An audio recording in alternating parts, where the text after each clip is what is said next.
Yeah, of course. It's hard to believe sometimes that I actually started in the industry in like 1987. I'd been DJing for a little while before that as well. I started DJing at school discos in the sort of 1983 or 82, something like that.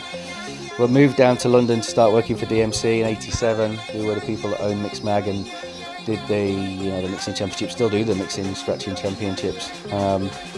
It was really right time, right place. Kind of arrived just as Mars had had a #1 record with Pump Up the Volume, and Cold Cut and S Express and Bomb the Bass were all having #1s as well. So DJs suddenly, the revolution had started. Suddenly people started facing the DJ as opposed to all just looking in different directions. That was a big thing, It's kind of more of people going to actually see the DJ work, and he became an artist and I was right there amongst the thick of it, really. I became editor of Mix Mag in 1988 when the editor left, and I was kind of dropped in the deep end to take care of things while they found a replacement, which they never did, and suddenly I ended up being editor for 3 years. And it really was some amazing years, 87, 88 through to 91 I was editor. And it was, the years of acid house and the raves, the illegal raves in the UK. And we're just reporting on this cultural revolution, this youth movement, which the UK's always been renowned for, be it punk or new romanticism or going back to the mods and rockers in the 60s, this youth culture has always been a big export for the UK. But and this was the biggest thing since rock and roll. It was like the electronic version of rock and roll, really. To be a part of that, be right in the middle of it, was amazing. And I don't think we ever really thought that it would last as long as it has done. Here we are, 20 years later, and it really is still going strong. It kind of transcended fashions.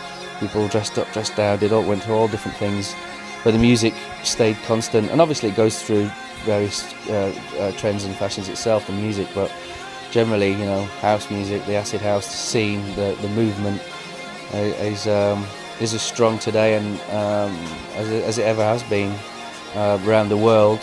The UK maybe has not been so strong as it was in the 90s. It became so huge in the 90s in the UK that it had to kind of implode and start all over again, because it got to the point where every high street shop that you walked into was playing house music, and my grandma knew who Pete Tong was. It had become so overground that naturally it had to go back underground, start all over again. So the 90s, it's not been as big as it was in the 90s in terms of sales and in terms of business and stuff. But I think internationally it's as strong movement as it ever has been, really. I think there's a lot of good pop music out. Again, it's that Kesha track, TikTok, that's a brilliant pop record. I wish I'd have written that. That's and there's lots of great pop records. There's lots of things that I do sometimes think I'm getting older when I'm listening to Radio 1 these days, though. I don't really get a lot of this R&B light kind of Tinchy Strider, N-Dubs, kind of Jason Derulo. But then I suppose, you go back and there's always been sort of lots of light pop records, and there's been great pop records through the years. I tend to remember the great ones. The bad ones you kind of forget as you get older. So, when we were doing the Kylie stuff and the Pet Shop Boys, and then people look back to the 80s and they said the 80s was a bad decade.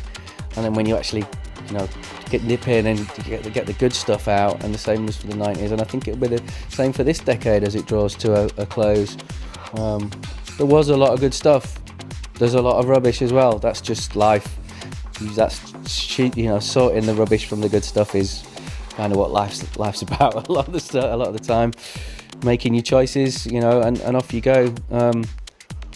I think there's been a lot of great bands come through this year.